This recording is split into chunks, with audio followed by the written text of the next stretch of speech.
Talk a little bit about sec checks to begin with. Sec checks originally started out being called integrity processing and was actually an auditing action designed to have you give up your crimes or things you may have done that were harmful to other people or yourself. And this was supposed to be a confessional and to help you relieve you of this type of behavior, of whatever this was, and hopefully you would come to a realization about why you were doing these bad things, and you would stop and you would lead a better life. And it seemed like, that seems cool. And actually, at one point after your confessional, the auditor would actually say something about, by the power invested in me, I forgive you, and you would be forgiven of these things. However, integrity processing was replaced with security checking, which had the purpose of finding out why you were doing bad things against the church, and was not considered auditing, was not confessional. You were held responsible for anything you said at the end of your session of your sec check. The auditor would write down all your crimes on a piece of paper and send that to the ethics officer, who would sit with you and go over each one, and you'd have to make it right. So if you stole from somebody, well, you may need to pay them back. Or if you lied, you may need to tell the truth. Or they would go after each specific thing. Sometimes sec checks are specific for your situation, like if they think you're a criminal or you're a thief, they might ask specific questions. In order to get onto the OT levels, there's a very long sec check that questions your thoughts and your loyalty to the church and to Hubbard and to now Miscavige. And you have to get past that. And if you don't, you're not allowed onto the OT levels. And interestingly enough, in my sec check with that, I had been doing a lot of work for the church, for OSA, doing some pretty nasty stuff. And I gave those things up in my sec check, but they weren't on the list that needed to go to see the ethics officer because they really weren't crimes per the church. Although I considered them horrible things that I did to critics, and felt like I needed to confess those things, the church just checked it off like no problem. What did you do?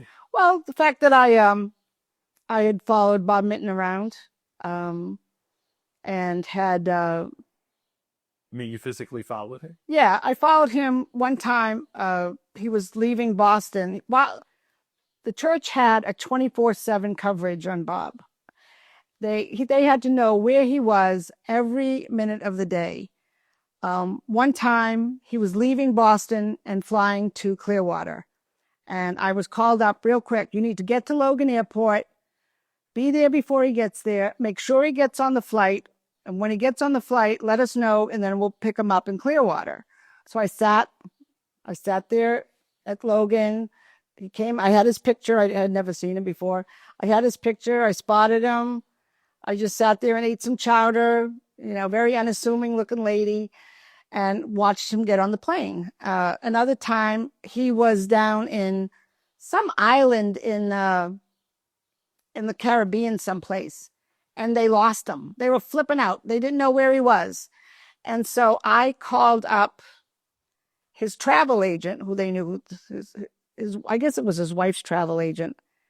And I pretended to be his wife's close friend, said I'd gotten a referral, and I wanted to go where Bob and his wife went. Can you tell me what that place is? And she spit it out. She told me where it was, what it costs, gave me all the details. I told her I'd talk to my husband and get back to her, turn the information over to OSA. They found him and they went down there. I think they leafleted or something. They bothered him. They harassed him down there. So I would do things like that. I also infiltrated a squirrel group, or what they call a squirrel group, and hurt some feelings by doing that, hurt some people by doing that when I betrayed them and they found out I was a Scientologist. Stole trash. I mean, I did creepy things. And so when it came time to confess about, have you ever done such and such, have you ever harmed another or something, I would tell these stories. Well, yeah, I heard this guy, and I found out where he was in the church, and I felt bad about it. And they weren't, hey, no problem. That doesn't count as a crime. And it's like, wow, okay, that's nice. I can do all this rotten stuff for the church, but it's not a crime if it's for the church. But if I thought bad about David Miscavige, or I thought bad that I thought Hubbard was a joke or a jerk, well, you got some issues, and we got to take care of you. You gotta take a look and do the doubt formula and find out what's really going on here with you.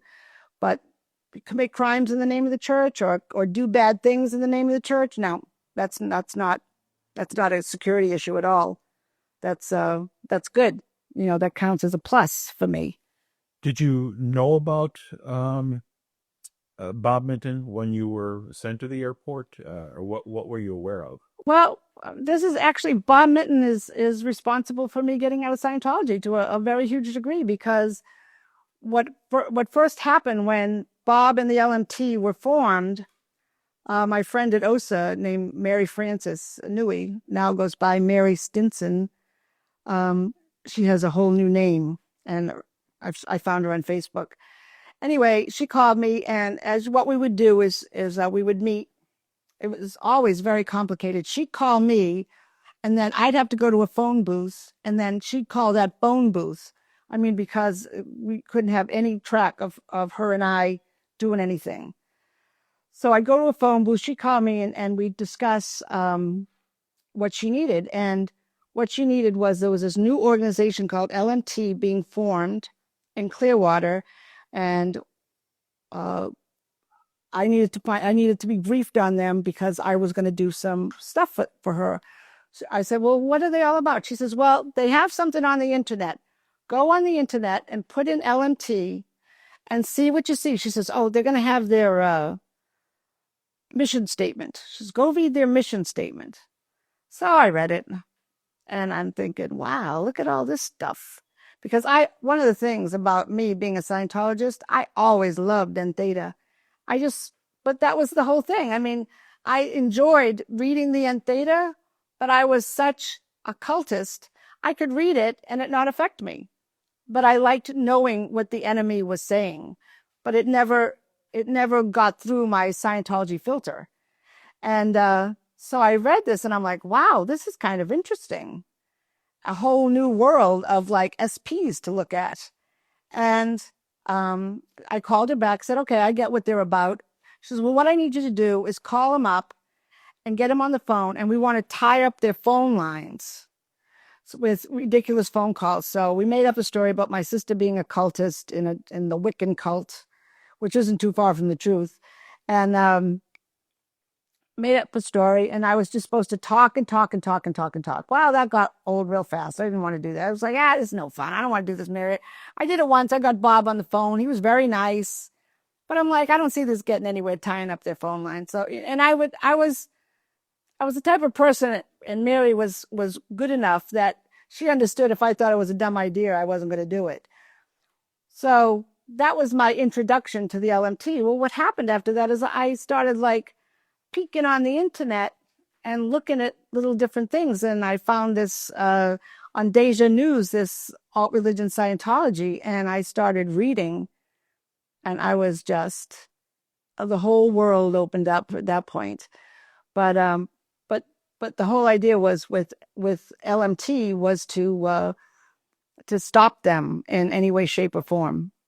Yeah, I remember Stacy would often say, "Oh, I'm on the phone with these people, and they want to talk and talk, and it's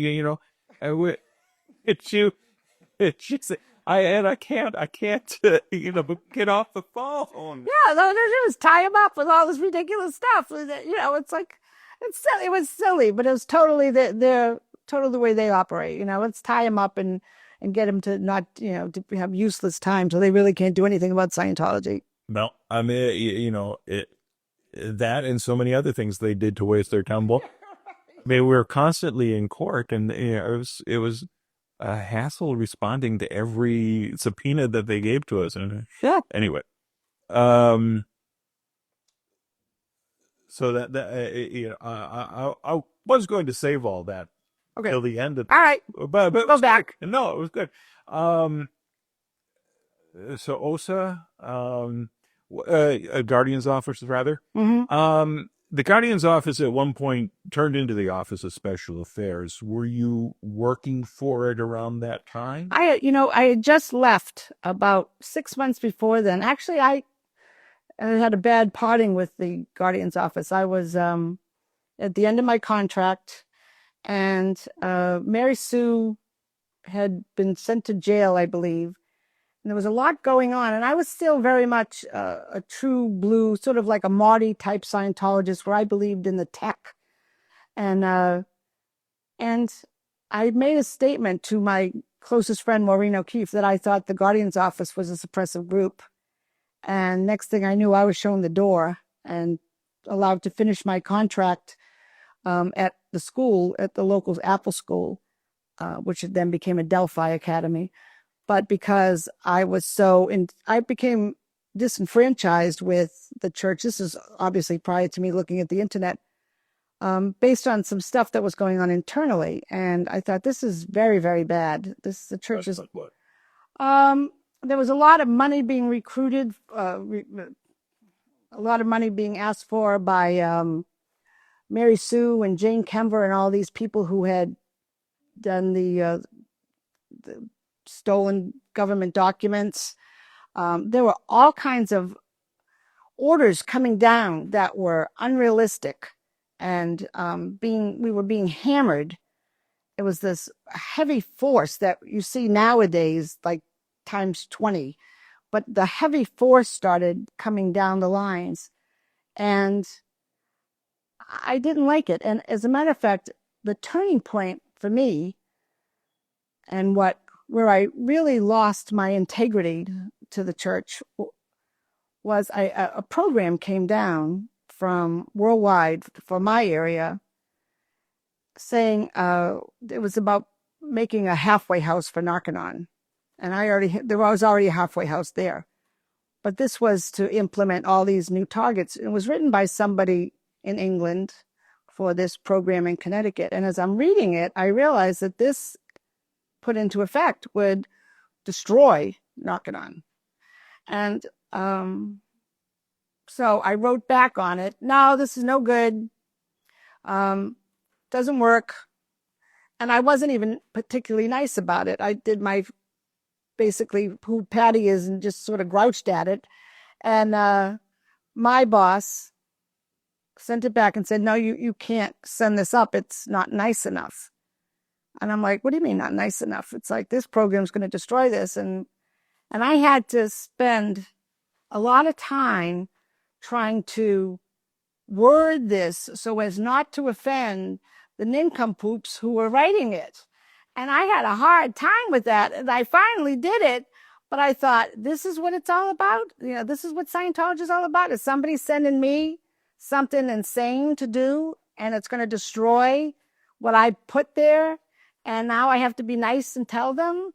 And I'm like, And that was that was my first little break of like, this doesn't make sense, because Scientology is all supposed to be about effective and doing it right, and everybody's able and everybody's smart and everybody knows how to do things right, especially the guys in upper management. And I'm like, whoa, whoa, whoa, this isn't right. And that, and all the heavy force and threatening things to get done. And I was like, no, this isn't the Scientology I signed up for. And so I finished off my contract, and I stayed away I had a child. I stayed away for a good 3 or 4 years.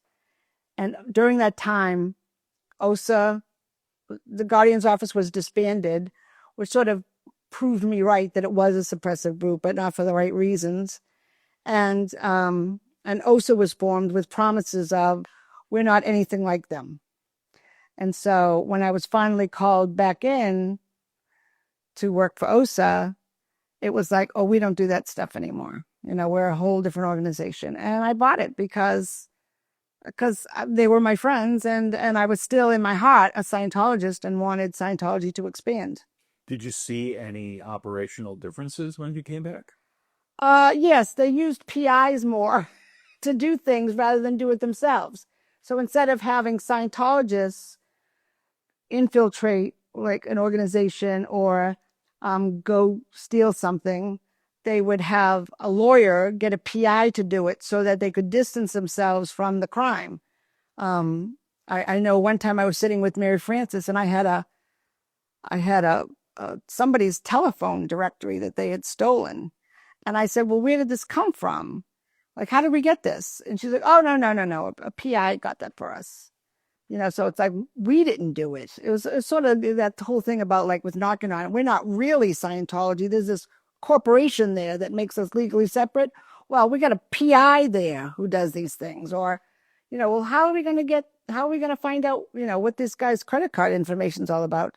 Oh, we have a PI who does that. Or somebody's phone bill. We have a PI who does that. So instead of a Scientologist getting someone in the phone company to turn over the information, they use PIs. That was the only difference I saw. This really. And yet you yourself, you said you infiltrated a squirrel group. Yep. And you did all of these other dirty tricks as a volunteer. Mm-hmm. Because I truly believed that mankind would do better with Scientology, with the Scientology experience, with people having Scientology in their life. I truly, truly, deep in my heart, felt that way. And so anything went unless it was, I did have my own personal line. One time, Mary Frances called me up and said, "We want you to call Bob's wife and tell her that Stacy was sleeping at her house with Bob on Beacon Hill." So as the purpose was to get Bob's wife pissed off enough that she would turn on Bob and come to OSA and give OSA information. And I said, "No, I'm not doing that. No, I'm not doing that. That was my, I'm not messing with this guy's wife. She's not in the fight. She's just married to him. And and I said to Mary, come on, that's really skanky thing to do to a woman. And she's like, "Yeah, I know, but we need to get him turned." And I'm like, "Yeah, well, I'll find another way because I'm not doing that." So I did draw the line, certainly, for my own personal, yuck involved, but certainly stealing trash or betraying people who I befriended and got information about them for the lawyers for Scientology to get rid of squirrels. Yeah, that was fine because it was expanding Scientology and these people were no good, but I did have some sort of line. Well, when Scientology says we've changed, have they really? No, there's no change. It was just a new group of people running the whole thing, and actually they just got a little more clever about how they did it. That's all. Just they separated themselves away from the crime. You mentioned Mary Sue being arrested, and these other top officials went to prison too. What was your reaction to this? How did you hear the news, and what were you told?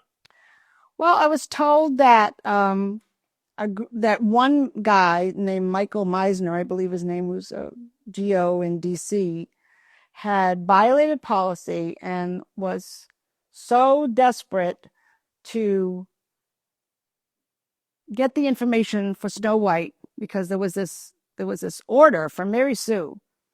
I don't care what you got to do. Let's just get this information. And so the guy was at his wit's end, didn't really know how to get the information. So he committed what's called an unusual solution. That's Scientology's way of saying that you didn't have a good solution. So you have an unusual solution that might have some criminal activity in it, but you did it, but your heart was basically good.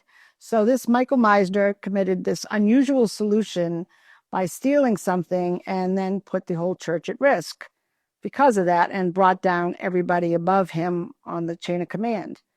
And he was basically not a bad guy at first, but, as in Scientology, the perfect justifier for Scientology is we build a world with broken straws. And so that was whenever Scientologists commit a crime or Scientologists do anything really bad, somebody will always say, we build a world with broken straws. That's a quote from Hubbard, to explain away or to make excuses as to why you did it. And that was what had happened, and Mary Sue had to take the blame because she was at the top of the food chain.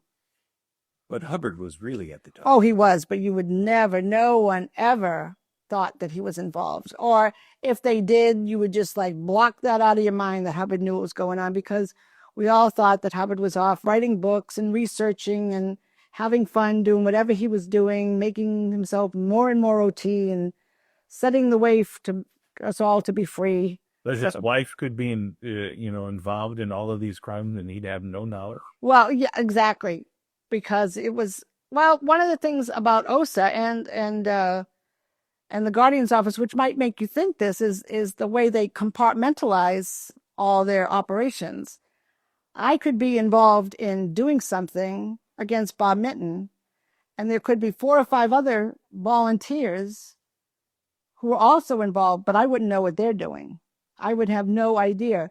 The only person who knew what I was doing was my direct superior and their direct superior and their direct up to Mary Sue or whoever it was that's running the show.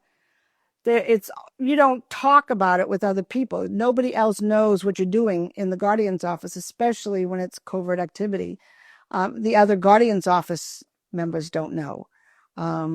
My direct senior would be the only one, but not my people to the side of me would have no idea what was going on. So it made sense that she might keep stuff from him to protect him.